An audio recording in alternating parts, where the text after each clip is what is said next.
मतलब घट घट में परमात्मा है, हर लकड़ी में आग है, ये ज्ञान है। और लकड़ी को घर्षण करके आग प्रकट करके सदुपयोग करना, ये विज्ञान है।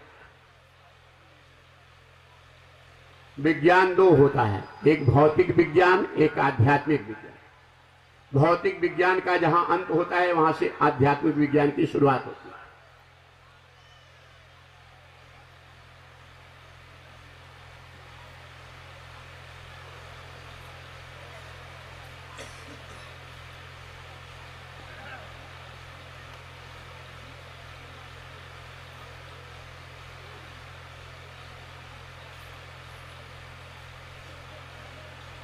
जिस समय हिरण्यकश्यप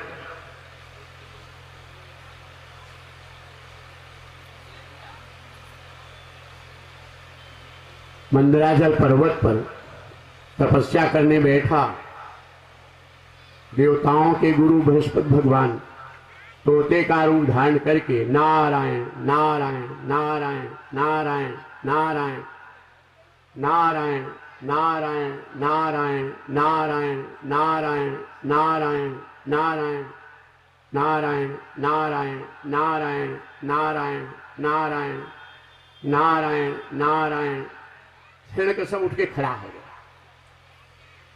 ये तोता नारायण को मारने के लिए मैं तपस्या करने जा रहा हूं, नारायण का नाम लेकर के अपशगुन कर दिया। तुलसीदास लिखे जय की चौपाई, आपको सबको तो जानते होंगे, वो क्या है कुछ की जिम जाकर मति भ्रम भयउ खगेशा और तिनके पश्चिम उई दिनेशा। जिसकी बुद्धि बिगड़ गई है वो अधर्म में धर्म देखता है, अन्याय में न्याय देखता है, जिसकी बुद्धि बिगड़ गई। और जो अन्याय में न्याय देखता है, बुद्धि बिगड़ गई तो सब कुछ बिगड़ गया। जिसकी बुद्धि बिगड़ गई उसकी सब कुछ बिगड़ गया। थोड़े दिन तक भले सुख ले, लेकिन अंत उसका बड़ा ही दुखदाई होता है। हिरण्यकश्यप वापस लौट आया। हिरण्यकश्यप की रानी का नाम था कयाधु। कयाधु रोज जो तिलक करती थी, पूजा करती थी, कयाधु देखी कि अरे राजन का तो चेहरा बहुत ही बिगड़ा हुआ है, गुस्से में है, क्रोध में है। सामने नहीं गई, चुपचाप बगल हो गई। राजा हिरण्यकश्यप बैठ गया, तब ठंडा पानी ला के दी। इसके बाद कुछ देर के बाद नाश्ता दी, और अगल बगल से नजर मारती थी कि चेहरा ठीक हुआ कि नहीं, आंखें नॉर्मल हुई कि नहीं। क्योंकि क्रोध खावे ज्ञान को, ही में प्रगटे आग, नैन बैन मुख बिगड़े पड़े शील पर दाग। जब क्रोध आता है तब ये आंखें बिगड़ जाती। कितनी प्यारी आंखें लग रही चेहरा, और क्रोध आएगा तब कैसे करते हो, ऐसे बनाते हो ना,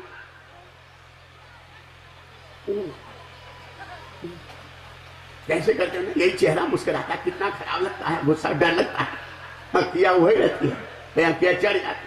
क्रोध खावे ज्ञान को, कि में प्रगटे आग, नैन बैन ने नजर, आंख बिगड़ जाती है, वाणी बिगड़ जाती है, चेहरा जो है पड़े शील पर दाग।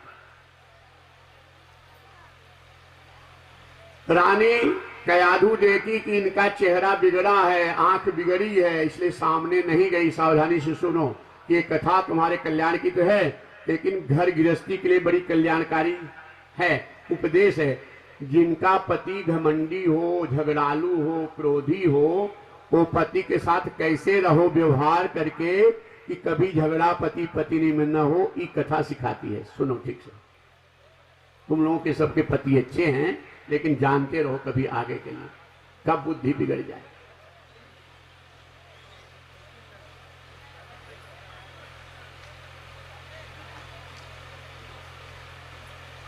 जो तुम्हारे लोगों के भी पति हैं झगड़ा में, सुन लो, सीख लो, कैसे आइडिया सब सुन लो।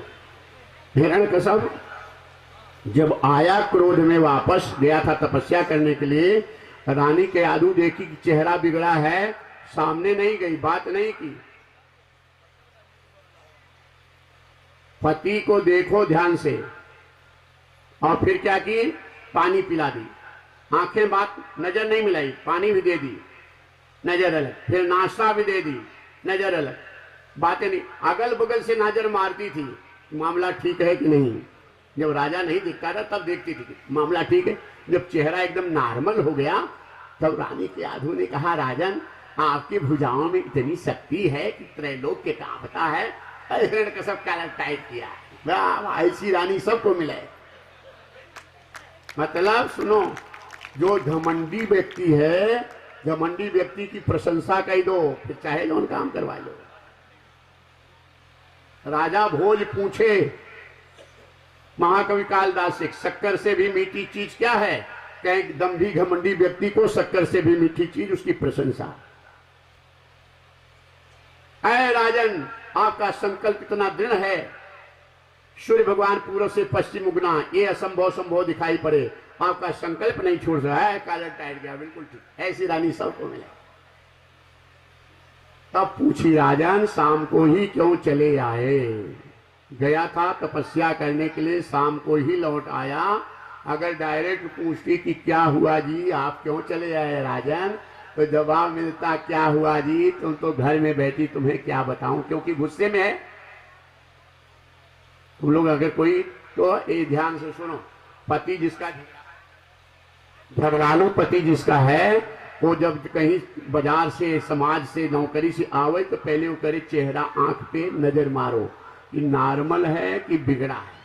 अगर चेहरा आंख बिगड़ी है तो सामने मत जाओ, बैठे दो, फिर पानी भिजवाई दो, और इसके बाद फिर जो नाश्ता प्रिय हो नाश्ता दे दो, और बगल से नजर मारते रहो कि ठीक हुआ कि नहीं।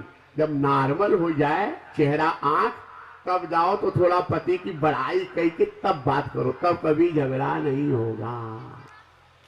और डायरेक्ट जब पूछी कि क्या हुआ जी, तो तुरंत बोलेगे तुमको क्या पता जी, अरे कैसे बोल रहे हो, कैसे बोला जाता है, बस जैसे विचार।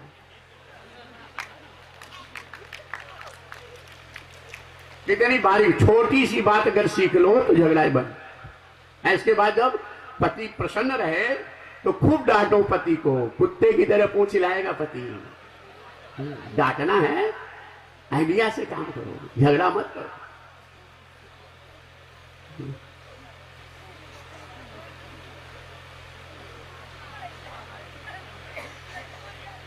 रानी के यादव ने ऐसे कहा, क्या आप शाम को कैसे चले आए?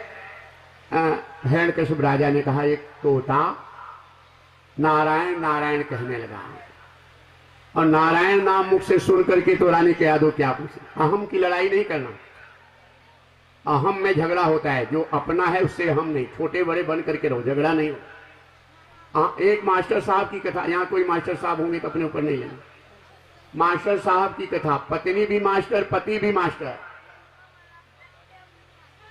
मास्टर साहब हमारे शिष्य आए हुए हैं, लव पाठक, अभी बड़ी दिव्य कथा करवाए हैं नानपारा रोड पे बहराइच बेगमपुर में। इसके पहले धनतेरस के दिन वहां पे भंडारा था, 1 तारीख को कथा पूरी हुई है, यही नवंबर में। इसके बाद यहाँ पर हमारे ये सब प्रिय शिष्य देखो, रविंद्रनाथ और चारों भाई आए, ये सब पिछले साल मार्च में बड़ी दिव्य कथा दीप वाटिका भिनगा में कराए। और अभी तुम लोगों के लिए अभी बताए हमारे भरतलाल, इन सब कसौधन परिवार हैं, सब जितनी कथाएं यहाँ उन सब कसौधन परिवार हैं।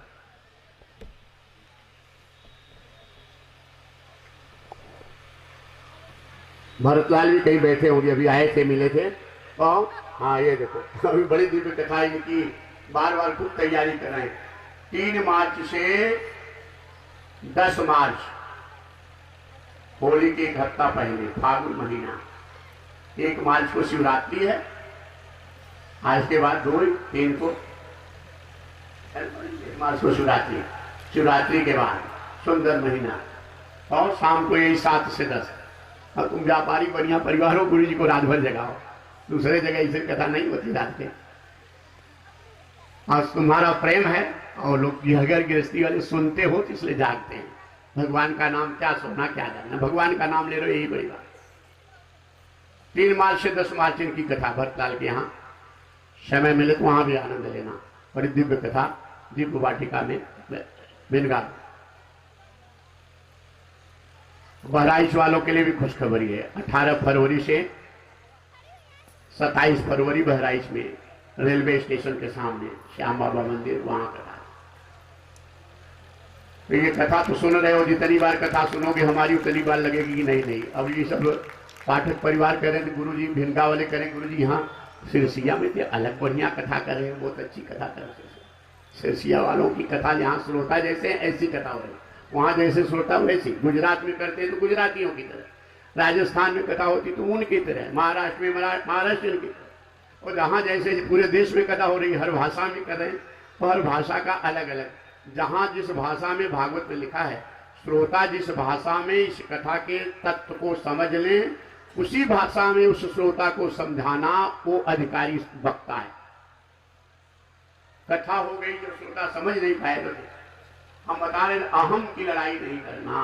कभी जिसे अपना बना लिए, मित्र हुआ, पति पत्नी परिवार, हम छोटे बड़े बने। ये मास्टर साहब पढ़े लिखे, पत्नी भी मास्टर, और एक दिन पत्नी गुलगुला बनाई। नए लोग नहीं जानते होंगे, पुराने जानते, गुलगुला मालपुआ की तरह। तो गुलगुला बनाई 9, और पति पत्नी मास्टर साहब उनकी पत्नी दोनों जन साथे बैठे भोजन के लिए, बड़ा प्यार था प्रेम से। तो पत्नी ने 4 गुलगुला मास्टर साहब के थाली में परस दी और 5 अपने ले ली।